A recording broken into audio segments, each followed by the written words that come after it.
Sin acuerdos terminó la reunión entre los convocantes de las manifestaciones en Colombia y el gobierno después de 13 días de protestas. El Comité Nacional del Paro denunció falta de empatía y convocó a una nueva gran jornada de protesta mañana. Les explicamos sus peticiones. Tiroteo en una escuela de Kazán, en Rusia, deja al menos 8 muertos, 7 estudiantes y una profesora, además de 21 heridos. El tirador, un joven de 19 años, exalumno de la escuela y usuario registrado con tenencia de armas, fue arrestado por la policía.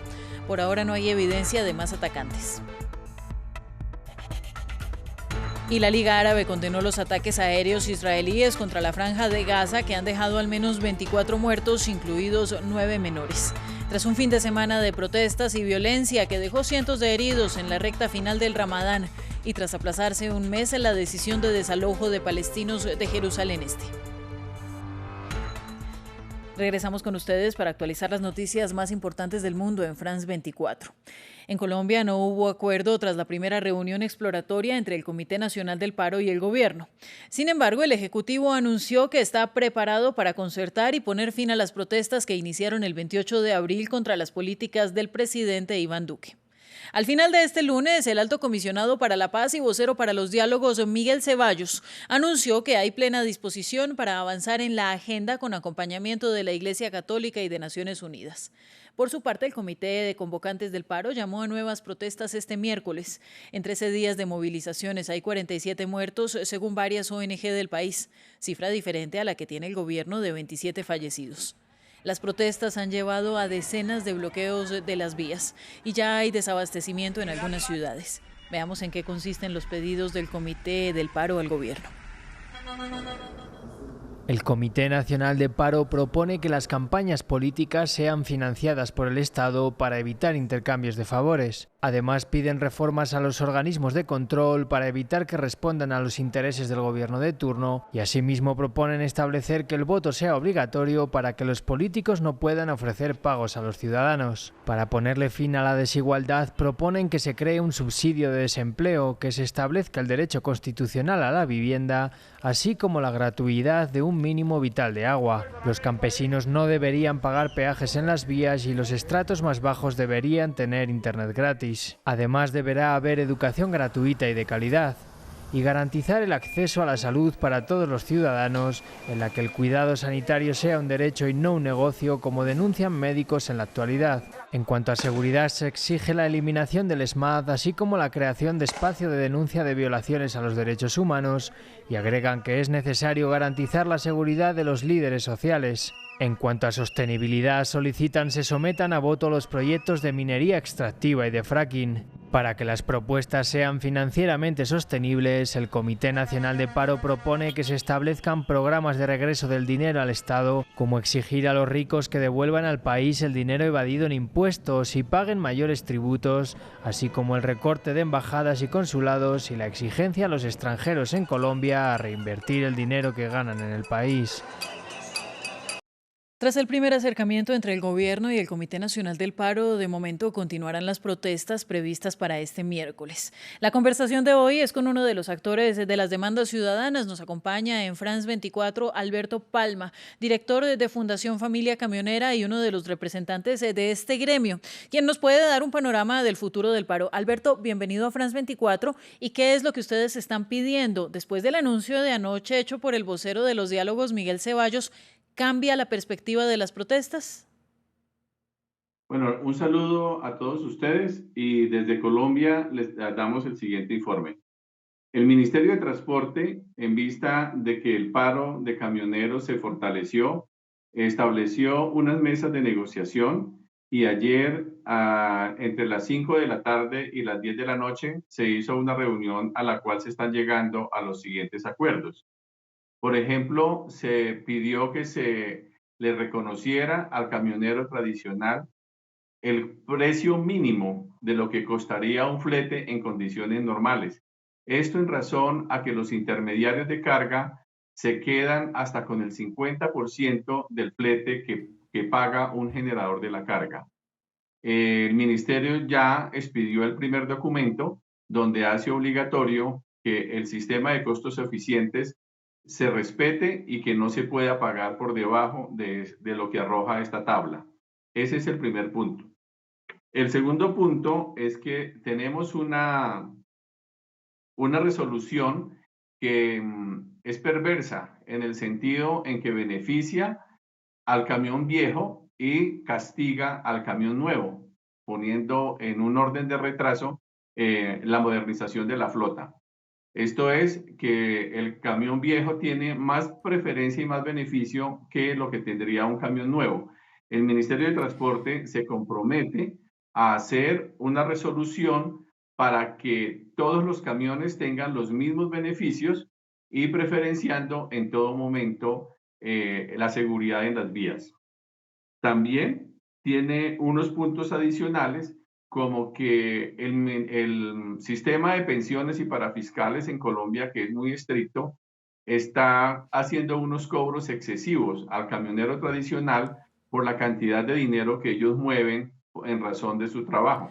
Quiero preguntarle sobre el Ya, tema, Alberto, sí, precisamente, disculpe que lo interrumpa, pero es que tenemos poco tiempo y quisiera abarcar la mayor bueno, cantidad de temas, porque la de bueno. ustedes es una de las protestas que genera mayor presión al gobierno en el día 14 de paro. Con todas estas exigencias que ustedes están haciendo, hay unos 120 bloqueos de vías que ya se empiezan a notar con desabastecimiento en algunas ciudades. Y le quiero preguntar, ¿ustedes creen que esta es la única manera para que el gobierno los escuche? ¿Hasta cuándo irán los bloqueos teniendo en cuenta el panorama de escasez de alimentos y de medicamentos y además en medio de la pandemia? Bueno, lo que quiero decirle es que no se debe estigmatizar ni culpar a una acción de defensa que están haciendo los camioneros tradicionales colombianos. El camionero toma una vía de hecho porque el gobierno, desde su posesión, se ha negado a prestarle las soluciones que está exigiendo el camionero. La única solución que tiene el camionero es no cargar. Y no cargar es que el país se desabastece. Nosotros, como representantes del sector tradicional de carga, estamos absolutamente seguros que si el camionero tradicional para, la economía se paraliza como efectivamente está ocurriendo. El Usted mismo lo ha gobierno dicho. conoce, sí, conoce de esta situación, pero nunca le dio solución a las peticiones de nosotros.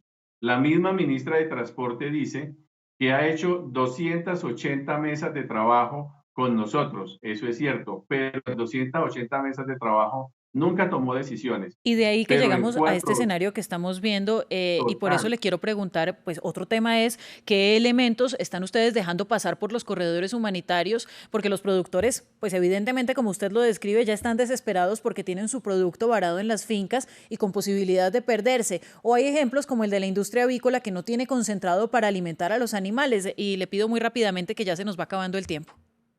bueno, los campesinos apoyan el paro camionero, porque los campesinos dicen que muchas veces han perdido las cosechas por culpa del gobierno, que si en este momento tienen una pérdida, pero que van a tener un respaldo y un beneficio apoyando el paro camionero, lo están haciendo. O sea que el campesino está apoyando el paro nacional. Y en el caso de la industria avícola, de todas estas cuestiones, se están haciendo lo que nosotros denominamos corredores de vida, que es que únicamente pasan por estos sitios alimentos para los animales, habituallamiento para las ciudades, medicinas, gases, oxígeno, etcétera. Lo que no está pasando son los otros productos que realmente no son, digamos, como tan necesarios en este momento.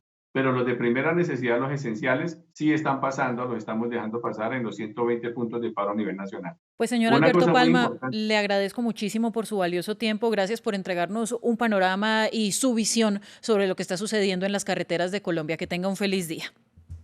Vamos a continuar con más noticias en France 24. En Rusia, 7 niños y niñas fallecieron en un tiroteo en una escuela de la ciudad de Kazán, además de una profesora. Y hay al menos 21 heridos por el ataque de un joven de 19 años, usuario registrado como tenedor de armas y quien fue arrestado por la policía.